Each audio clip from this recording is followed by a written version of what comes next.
One of the systemic issues that we see in a lot of schools that we go and we train and that they're having difficulty with behavior issues in their schools is something that we like to call the triangle of frustration.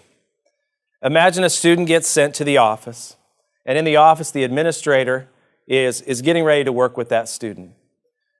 The unspoken expectation is that when the student leaves the classroom, that the administrator will somehow fix this student and their behavior, and they'll come right back to class and they'll change for the better.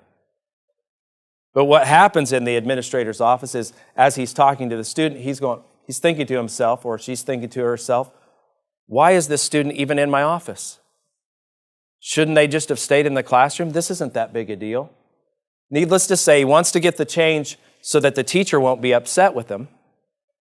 So he sometimes will hand down heavy-handed consequences, or maybe even rewards the behavior.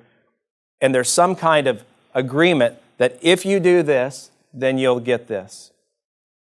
Needless to say, the student goes back to the classroom, and when the student arrives back in the classroom, the teacher notices that the behavior hasn't changed. Maybe the behavior has even gotten worse, and she might even notice that on the student's face there's a grin.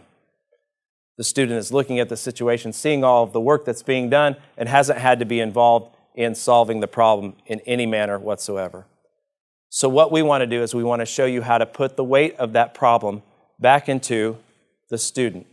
So the student has to be responsible for helping to solve their problems. So we want to connect the teacher, the administrator, and the student so that we build what we call the pyramid of responsibility so that the student can carry the weight of the problems that they create.